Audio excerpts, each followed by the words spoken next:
Hubo un tiempo en el que los castillos, majestuosos y altivos, salpicaban el paisaje de Al-Ándalus.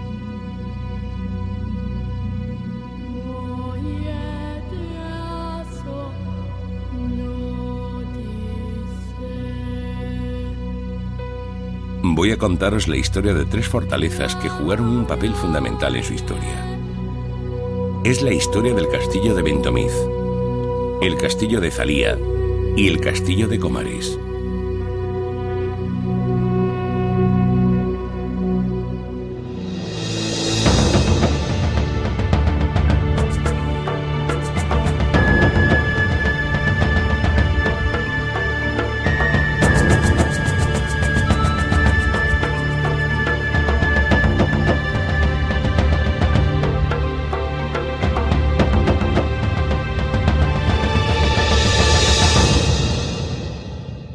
Los castillos de la Axarquía malagueña.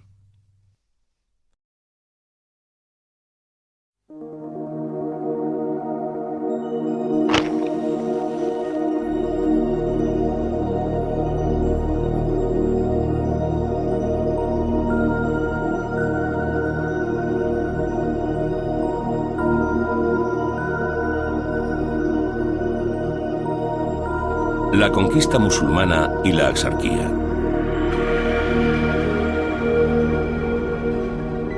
Los musulmanes iniciaron en el siglo VII una fulgurante expansión que les llevó a las costas del Océano Atlántico.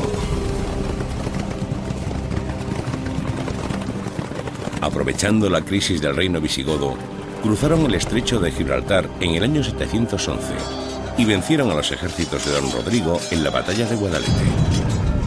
Iniciaron la conquista de la península ibérica y en apenas 3 años conquistaron la mayor parte de sus tierras. Al-Ándalus fue el referente islámico de la península, ya que fue habitada por los árabes durante 8 siglos. En la actual provincia de Málaga se encuentra la Axarquía, centro de esta historia. Axarquía es una palabra que procede del árabe sarquía, que hace referencia a la situación hacia el este de un lugar y ha quedado como denominación de la comarca más oriental de Málaga. Con la instalación del Estado Islámico, se produjeron procesos de resistencia en zonas interiores de la Axarquía. La victoria de los ejércitos emirales supuso la destrucción de los refugios rebeldes.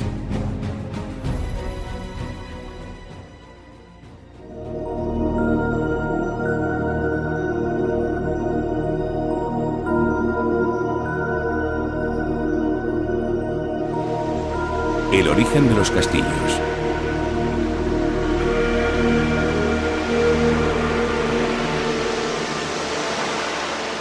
A lo largo del siglo IX, la presencia de los normandos hará que empiece a fortificarse la costa de Al-Ándalus con la construcción de atalayas o majaris para la protección de las tierras.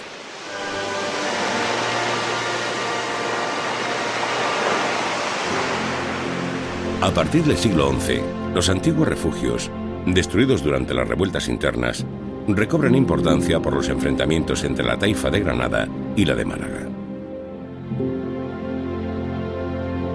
Aparecen los castillos de Zalía, Bentomiz y Comares, que formaban un triángulo defensivo del camino natural entre Málaga y el interior.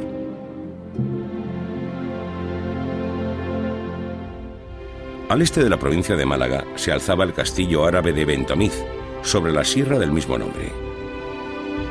Su privilegiado emplazamiento, que le permitía abarcar a simple vista la mayor parte de la comarca y en su vertiente meridional el Mediterráneo, convirtió a la fortaleza de Bentomiz en un importante centro militar y uno de los brazos auxiliares de la fortaleza de Vélez.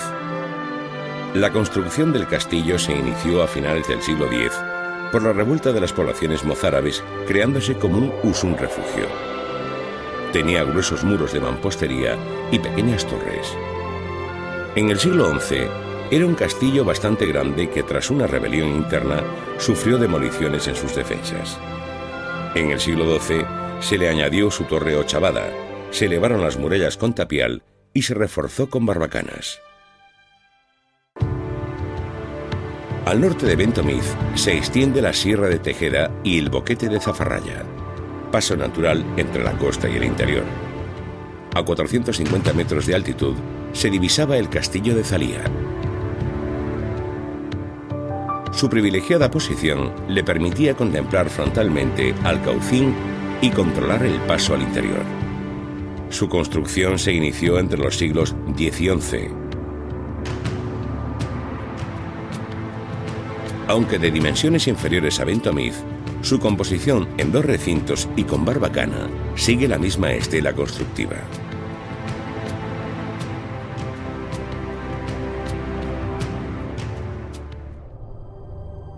Y al oeste, en una inaccesible cumbre, dominando un vasto territorio que comprende el valle del río Vélez y su entorno, se encuentra la fortaleza de Comares.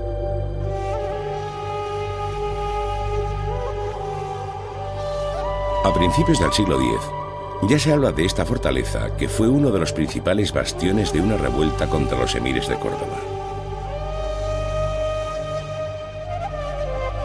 Debido a su posición, no disponía de barbacanas, ya que el propio terreno hacía una gran función defensiva.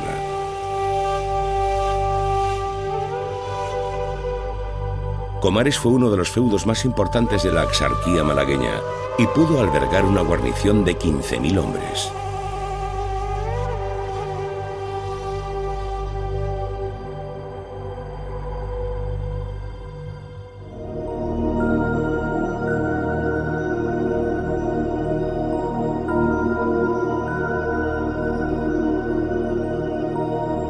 La vida en los castillos.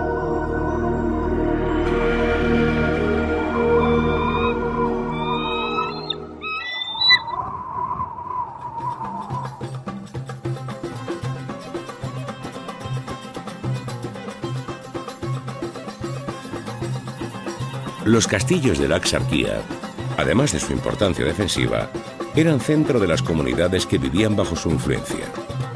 La ganadería era una de las principales fuentes de riqueza, especialmente en Zalía, que era famosa por sus pastizales a los que bajaban los rebaños de Sierra Nevada. Las tareas agrícolas, junto con el comercio al exterior, conformaban los modos de vida de Bentomiz y Comares. El cultivo del olivo y la fabricación de aceite eran de gran importancia económica para estos castillos. También se plantaban uvas, tanto por el comercio de pasas como por la producción de vino, aunque el consumo de alcohol entre musulmanes estaba prohibido.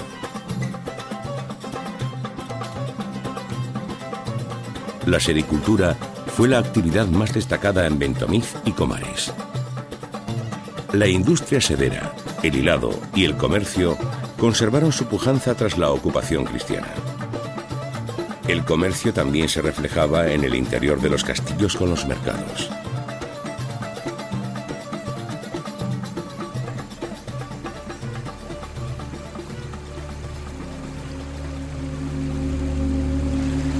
El aprovechamiento del agua y su disponibilidad era algo muy importante para las comunidades islámicas de la península. Era común la existencia de aljibes tanto públicos como privados. No solían sobresalir de los niveles del suelo y su ubicación estaba marcada por unas pautas. Se situaban en patios de armas o adosados a muros torreados para que el agua caída de las terrazas llegara a ellos. Los de una sola nave fueron los más numerosos y al ser más pequeños se repartían por toda la fortaleza. La construcción de estos aljibes se reducía a paredes lisas, a veces animadas con pilastras y contrafuertes de refuerzo. También podían tener arcos fajones en la bóveda de medio cañón.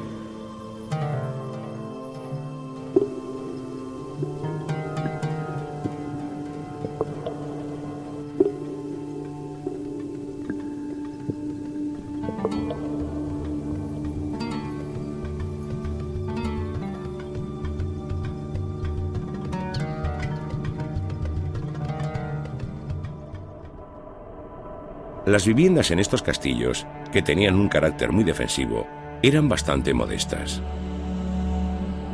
La casa con patio central es la que mayor difusión alcanzó en todo el occidente islámico.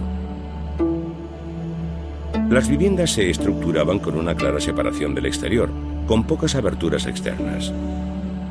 Los muros estaban enlucidos con una capa de mortero de cal o de adobe, y solían tener solo una puerta de entrada y una pequeña ventana, lo justo para que las mujeres pudieran ver la calle, pero que no las vieran a ellas.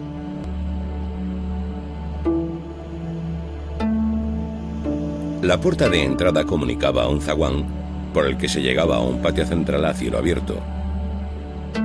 El patio se encontraba siempre por debajo del nivel de la vivienda y disponía de un sistema de recogida de agua de lluvia. Alrededor del patio estaban los accesos a la cocina y las habitaciones que servían de noche como dormitorios.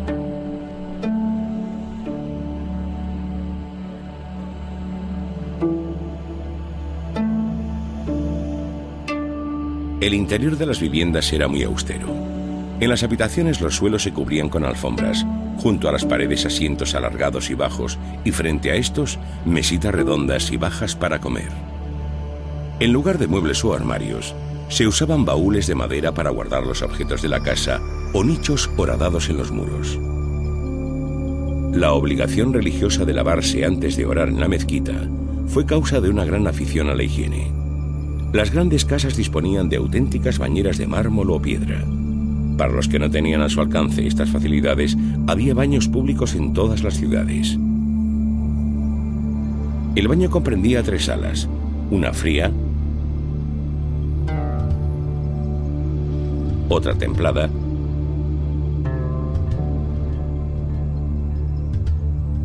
y otra caliente.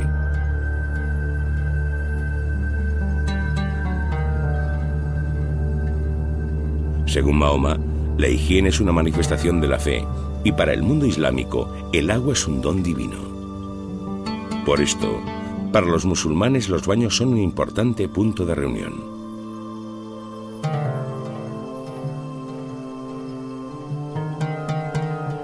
Los techos tenían luceras en forma de estrella que podían abrirse o cerrarse y que daban una iluminación tenue y acogedora.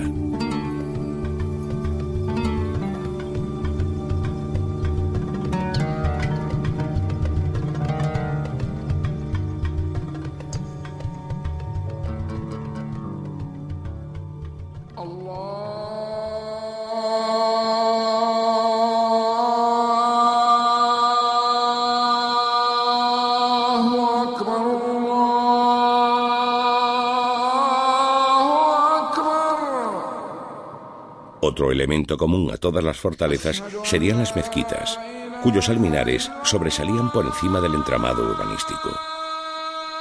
Se componían de un patio central en el que se realizaban las abluciones, que es una purificación ritual previa a los rezos.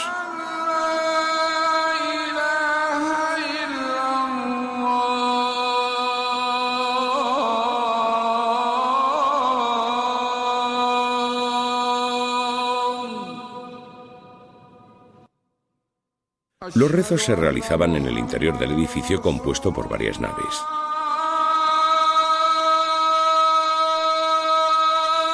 Eran el centro religioso de las comunidades y siempre estaban orientadas hacia el este, hacia la Meca.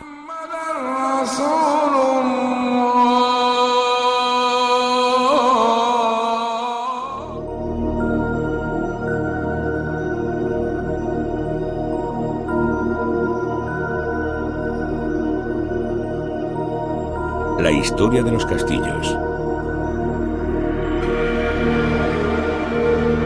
En el siglo XIV, Bentomiz fue cabeza de comarca y recibió tributo por ser la custodia del mar del Reino de Granada.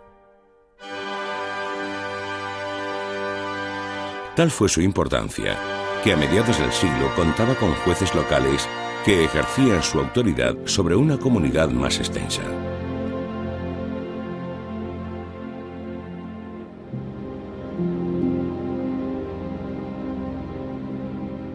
En 1487, para evitar que se prestara ayuda a Vélez, los cristianos colocaron su campamento a los pies del castillo.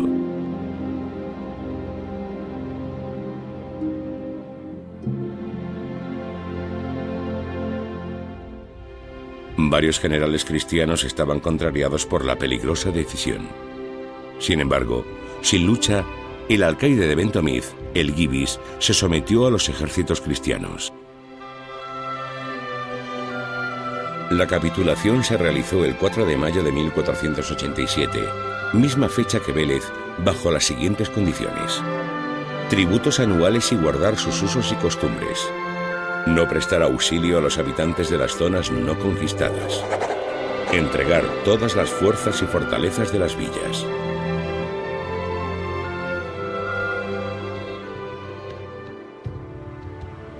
En el siglo XII, Zalía era cabecera de un distrito con jurisdicción en lo militar, comercial y administrativo.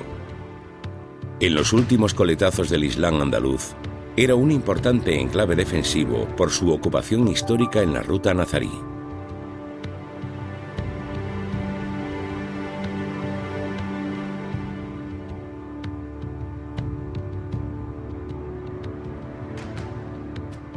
Su caída en el siglo XV la marca la llegada de un vecino de Zalía a Alhama, de linaje cristiano, ofreciendo la toma del castillo al clavero de Calatrava. Se valdría de la ayuda de su hermano en el interior de la fortaleza. Los alameños tomaron sin mucha dificultad las defensas del castillo en varias horas. Zalía pasó a ser una posición cristiana para hostigar Vélez y toda la Axarquía. Comares fue un bastión de revueltas en Al-Ándalus. Fue siempre refugio de califas desterrados que buscaron allí su protección al amparo de la situación natural que ofrecía la plaza. A lo largo del siglo XV, la fortaleza tuvo gran importancia. Da fe una carta de la Cancillería Real nazarí dirigida a los notables y gente principal de Comares. Escrita por Mohamed VIII el Pequeño, deseaba que los nuevos gobernadores fueran aceptados por los importantes de Comares, ya que los respetaban y temían.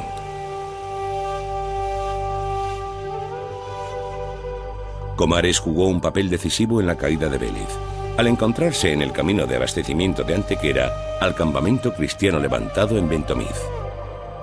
La fortaleza se rindió el 29 de abril de 1487, días antes que Vélez.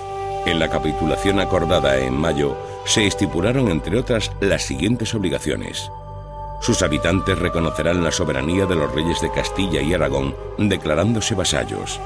Entregarán las alcazabas y fortalezas que detentaban, así como toda clase de armas.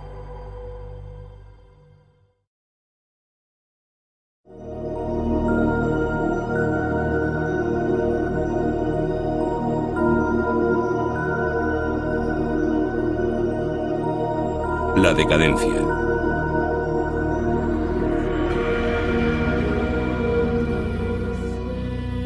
En 1492, la caída de Granada representó el fin de Al-Ándalus y de la ocupación musulmana en la península. Los castillos de la Axarquía dejaron de tener importancia y poco a poco fueron despoblándose.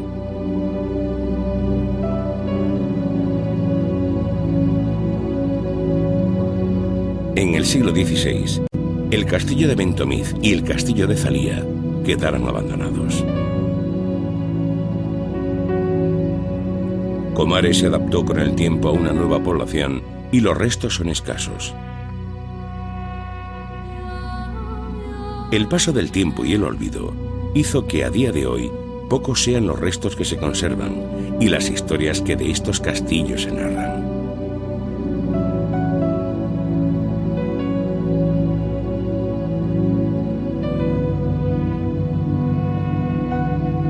Pero hay que recordar que lo que hoy son ruinas, otrora fueron importantes fortalezas que jugaron un papel fundamental en la historia de Al-Ándalus.